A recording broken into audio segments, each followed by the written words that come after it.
अंबानी की शादी में पहुंचे शाहरुख खान और इस पर गुस्सा गए हमारे प्यारे जैद हामिद साहब यानी कि वो लाल टोपी। And for very good measure, Jai Shri Ram. God bless you all. आप लोगों ने बहुत सारा नाच गाना देख चुके हैं. The brothers have danced, the sisters have danced.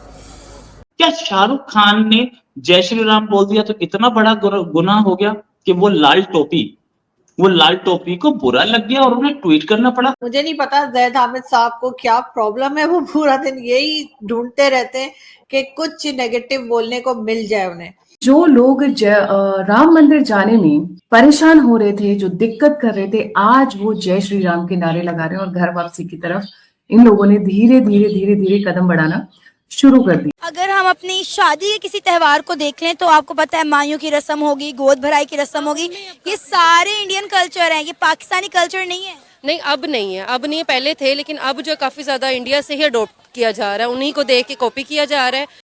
As you know, we are great believers in Lord Ram, and Lord Ram की कृपा है कि हमारे परिवार में सब ठीक है और सब खुशी और सब मंगल है।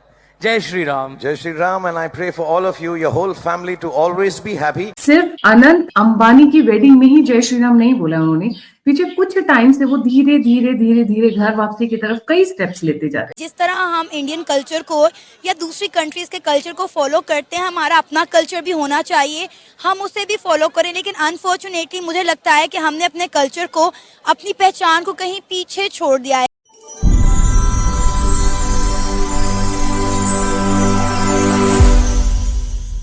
एक ट्वीट हमारी नजर से गुजरी जिसमें कि शाहरुख खान को काफी बुरा भला कहा गया कि उन्होंने जय श्री राम क्यों कहा, और उनको शर्म दिलाई गई। उनको कहा गया कि मुस्लिम्स ऐसे नहीं होते, मुसलमानों को ऐसे नहीं कहना चाहिए, ये बहुत गलत है।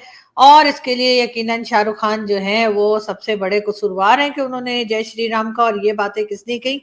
ये बातें कही हैं जी जैद हामिद साहब की ट्वीट है, और जैद हामिद साहब की ट्वीट में ये सब कुछ कहा गया है और लिखा हुआ है, और आप देख सकते हैं सोशल मीडिया पर जाकर। और खैर उसके बाद जो है बहुत से लोगों ने जो है उसके बाद काफी मजाक भी बनाया और कहा कि जी ये कहाँ से शाहरुख खान को रोक रहे हैं, ये कहाँ से शाहरुख खान को सबक पढ़ा रहे हैं। लेकिन बहरहाल उन्होंने जाहिर है कि जैद हामिद साहब ने शाहरुख खान को ये बात की, तो हमने कहा चले हम भी आपको ये खबर बता ही दें।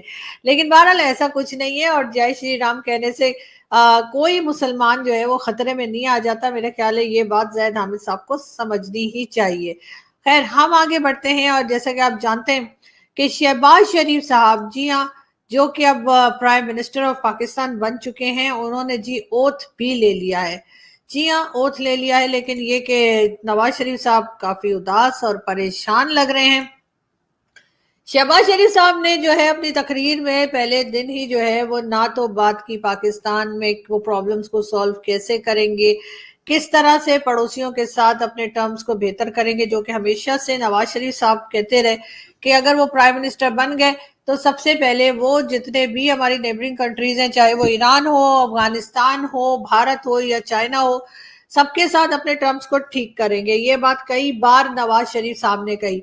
लेकिन शहबाज शरीफ साहब जो है उन्होंने जो है वो प्राइम मिनिस्टर बनते के साथ ही जो पहली बात की, उन्होंने भारत का नाम नहीं लिया, उन्होंने प्राइम मिनिस्टर मोदी का नाम भी नहीं लिया, लेकिन उन्होंने ये जरूर कहा है कि जी कश्मीर के लोगों के साथ हम खड़े हैं। कश्मीर में बड़ा जुल्म हो रहा है भारत में, कश्मीर में बहुत ज्यादा उनके ऊपर जो मुसलमान है उनको तंग किया जा रहा है, और इसी किस्म की ऊट पटांग बातें जो हमारा हर प्राइम मिनिस्टर बनने के साथ ही कहता है, वही सब कुछ जो है वो नवाज शरीफ के भाई शहबाज शरीफ साहब ने कहा।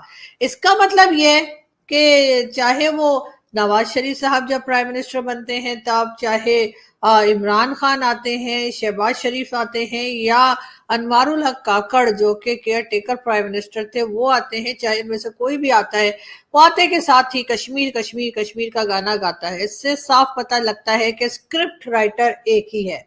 इन सब के लिए जो तकरीरें लिखी जाती हैं, इन सब के लिए जो लिख कर दिया जाता है कि बेटा तुमने ये पढ़ना है जाकर, उस लिखने वाले का मेरे ख्याल है कि जो ताल्लुक है या जो उसकी जो इन्हें लिख कर देता है कि क्या पढ़ना है आपने, मेरे ख्याल है वो स्क्रिप्ट राइटर एक ही है। तो इसलिए कोई खास परेशानी की बात नहीं है, कोई खास हैरान होने की बात नहीं है।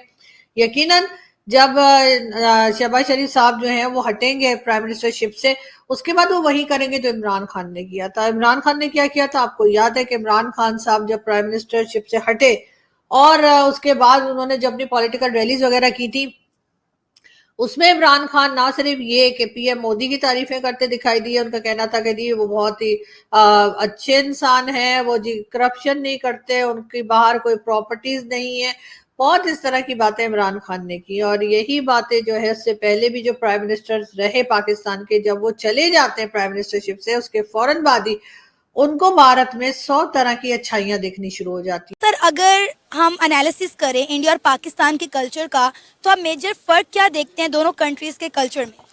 दोनों कंट्रीज के कल्चर में कोई बेसिक फ़र्क है नहीं। हमारा कल्चर ऑलरेडी बोरोड है, हमने वेस्टर्न कल्चर बोरो किया हुआ है। फिर इंडिया पाकिस्तान अलहदा हो गए, पहले एक थे, तो जब दे वर वन तो सेम कल्चर चल रहा था, डिवाइड हो गए हैं, एक रिलीजियस पर्सपेक्टिव आ गया और एक कल्चरल एस्पेक्ट आ गया, हम उसको ओवरलैप कर देते हैं। तो अगर आप उसको देखो तो हमारा टोटल जितना भी कल्चर है सारा बोरोड है, and that's why majority of the people हमारी जो कंट्री में है वो आइडेंटिटी क्राइसिस का बहुत शिकार है।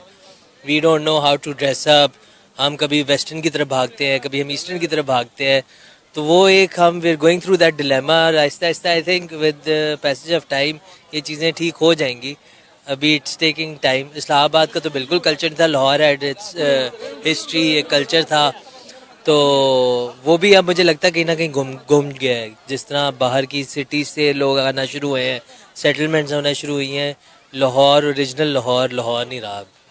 आपने अभी एक लाइन बोली कि पाकिस्तान आइडेंटिटी क्राइसिस का शिकार है, यही मैं आपसे अगला सवाल करने वाली थी कि हमारी अपनी शनाख्त कहीं ना कहीं गुम होकर रह गई है।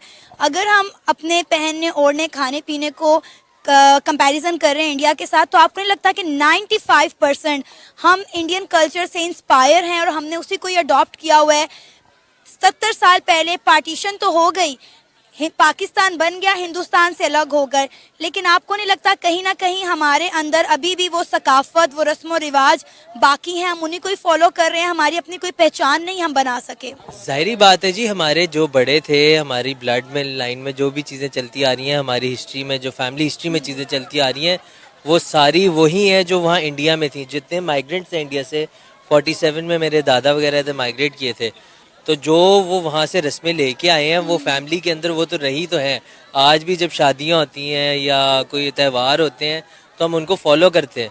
अगर असल में प्रॉब्लम मेरा ख्याल है यहीं पे आया कि हमने इस्लाम के नाम पर मुल्क तो अलहदा ले लिया, लेकिन हमने इस्लाम को उस तरह शायद फॉलो नहीं किया, तो हमारी आइडेंटिटी वहाँ पे गुम चुकी है। Our identity was being a Muslim, वो हमारा बीच में रह गया। बाकी हम हर तरफ के XYZ की चीज़ें पिक कर रहे हैं and we are not focusing on what we're supposed to focus on. कहीं आपको ये तो नहीं लग रहा, या मुझे शायद ये लग रहा है कि अगर हम बात करें इंडिया के कल्चर की, तो आपने देखा होगा कि इंडिया का कोई भी त्यौहार आ जाए, होली आ जाए, दिवाली आ जाए, उनका 15 अगस्त का मौका हो, पूरी दुनिया में इंटरनेशनल लेवल पर उनके इन त्योहारों को सेलिब्रेट किया जाता है। लेकिन पाकिस्तान अपने कल्चर को, अपने उन त्योहारों को प्रमोट नहीं करता। लाइक अगर हमारी ईद है, हमारी शबरात आ रही है या रमज़ान आ रहा है, तो हम लोग उन फेस्टिवल्स को, उन त्योहारों को उस लेवल पर प्रमोट नहीं करते कि पूरी दुनिया को पता चले कि मुसलमानों का कोई त्यौहार आया है। नो डाउट ईद पर कई ममालिक में जहाँ मुसलमान रहते हैं वहाँ ईद सेलिब्रेट की जाती है, लेकिन जिस तरह दिवाली और होली सेलिब्रेट होती है उस लेवल पर हमारे त्यौहार नहीं मनाए जाते। असल में मुझे लगता है हम थोड़ा कॉम्प्लेक्स का शिकार भी हैं। हमें लगता है कि जी हमारी जो त्यौहार है वो मनाए नहीं जाते या उस तरह सेलिब्रेट नहीं किए जाते। आई बिलीव मेरी अपनी फैमिली। नमस्कार दोस्तों, हमारे यूट्यूब चैनल पर आपका स्वागत है। दोस्तों, अनंत अंबानी और राधिका मर्चेंट की शादी में सितारों का मेला लगा हुआ है। सुपरस्टार शाहरुख खान, आमिर खान और सलमान खान तीनों इस ग्रैंड इवेंट में एक साथ नजर आए। शनिवार को संगीत सेरेमनी में शाहरुख खान पूरी तरह ब्लैक आउटफिट में नजर आए और उन्होंने अंबानी परिवार से परिचय कराने से पहले ऑडियंस को जय श्री राम कहकर ग्रीट किया और दोस्तों उनका ये वीडियो सोशल मीडिया पर वायरल है। दोस्तों वीडियो में शाहरुख खान ऑडियंस को ग्रीट करते वक्त कहते नजर आ रहे हैं कि बहुत अच्छी शुरुआत करने के लिए जय श्री राम, आप सभी पर ईश्वर अपना आशीर्वाद बनाए रखें। इसके बाद शाहरुख खान अंबानी परिवार के लोगों से ऑडियंस का परिचय कराते हैं जो इस प्री वेडिंग सेरेमनी में अनंत और राधिका को आशीर्वाद देने पहुंचे थे। लेकिन दोस्तों शाहरुख खान के जय श्री राम कहने पर पाकिस्तान का रिएक्शन सामने आया है, जिसमें पाकिस्तानी शाहरुख खान को जमकर लताड़ लगाते नजर आ रहे हैं और शाहरुख खान को जय श्री राम न बोलने की सलाह दे रहे हैं।